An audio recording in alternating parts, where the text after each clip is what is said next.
Hello and what is going on today, guys? Tom Cat here, and today we are back in SpinTires MudRunner. I know, right? Big change from all the Need for Speed Heat videos. But regardless, MudRunner is back, Facecam is back, and we're going to be taking a look at Frog's new Can-Am Maverick, which I've been playing around with a little bit, but I honestly don't really have all too much experience with it. So I brought it out here to the old school route crawl and Ultra 4 map to see what it's like in terms of driving, see what it's like in terms of capability, and just kind of drive it around and get a feel for it. So let's go ahead and return to, okay, I was like, which one were we in? We were in the blue one. Let's go ahead and get this thing started up. Now, they really only give you one upgrade, and the one upgrade that you can get is a Jack Daniels cooler. Literally, that's it. That's the one thing that you can get. But it carries 4 garage points, 10,000 repair points, and 600 liters of fuel. It's amazing you could fit all that in there. But regardless, if you want to run it, you can, and it's definitely something that I would recommend running if you do not play the game with Spin Mod. Now, as far as the pace that this thing can carry, it's actually pretty good. And also, interior view-wise, I mean, it's pretty much fully modeled in here. I mean, it looks like a Can-Am Maverick in here. The only difference is obviously going to be the Sparco wheel, but it's overall a really, really cool package. Now, driving it down this little trail, it does do better if you kind of straddle the ruts rather than trying to drive in the middle. And I'm going to actually drive this track backwards a little bit because I want to see what this thing is like in terms of speed before we take it on to some more technical obstacles. Now, what's really cool about this thing is watching the suspension move around. I mean, the suspension actually like really moves around a lot, and watching it compress is really, really entertaining. Like, it actually looks and works like a proper side-by-side suspension would. You can see the coilovers moving. You can see, like, I mean, heck, you can see all the control arms moving.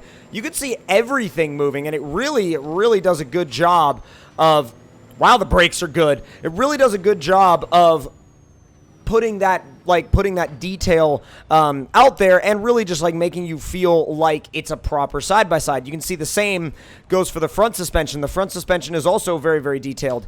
Now, if you turn the lights on, nothing all too crazy about the lights. It's just kind of a basic set of white lights, but they are definitely there, and they work really well, and they look like they fit very well in the vehicle. So I'm going to see if I can drive this thing somewhat quickly in first-person view. I don't know if this is going to happen or not. It might not. It might be a little tricky. It might not be. I don't know. Whoa! Easy there. It's actually not too hard to drive, even in first-person. Like, if you're one of the very few people that plays MudRunner in first-person view, you shouldn't have any issues here. Now, let me see how it does when I get into the rocks. Still an automatic. It's a little bouncy. Okay, there it goes. Put it up in a high. Let's see what it does there. Will it bog down or bounce up these rocks? High is actually a really controllable pace. Wow, all right. Okay, I'm sliding on the underbody, but it's kind of easy to get it hung up underneath, but as long as you drive it properly, which we haven't been doing thus far, you shouldn't run into any problems. Like, as long as you take a good usable line, you shouldn't run into any problems.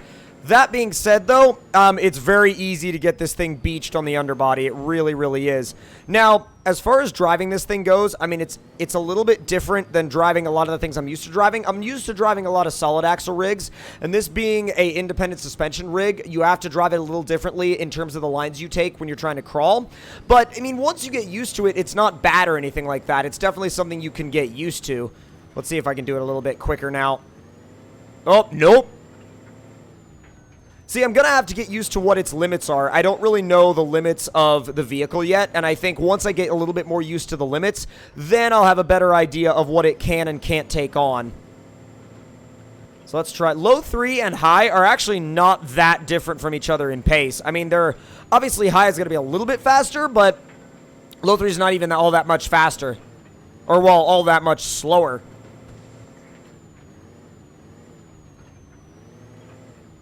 It's got a lot of grip. Like, grip is never an issue here. Never. I'm trying to go, I don't know. I'm trying to go up to the left, but I don't know if it's going to make it. It's a little bit sketchy right there. I don't know if it's going to actually do that. Because it wanted to go, like, when I took a line that was further to the left, it wanted to take it, but it just wasn't capable of getting the tires up. I hate that rock. I hate that rock. It's just like, it's like, yeah, I'm going to go ahead and take you out now. No worries there, bud. I'm like, okay, you suck, but that's fine, I guess. All right, let's go ahead and go for another run. Yeah, it just gets hung up way too easily. And that's no fault of this thing. I mean, it's more like I'm not using it in the right environment, but I just wanted to see how far we could take it before it started to get beached and hung up. Now, I'm going to go ahead and switch because I could rescue it, but I'm like, you know, I've got so many different variants of this thing, I might as well just keep switching. Now, taking it into the rock crawl area, I honestly have no idea how it's going to do. I mean, it's actually already scraping the underbody, going over the first arch. It's probably not going to make it very far out here, but it might. I mean, it all depends on what kind of lines we take. Again, you really do have to think about it from a different point of view, from a different mindset, and I'm definitely going to haul these things on a gooseneck later on in the future. In a future video, we're going to be doing a little bit of like a, almost like, you know, like a, not even like a camping like expedition, but like, you know, just like a fun day out where you loaded up your side-by-sides on your gooseneck and, you know, headed out into the wilderness to have some fun.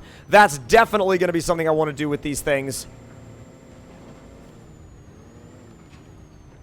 Taking out all the cones, but like, hey, I mean, it's still kind of getting there. Not quite, but it's still kind of getting there.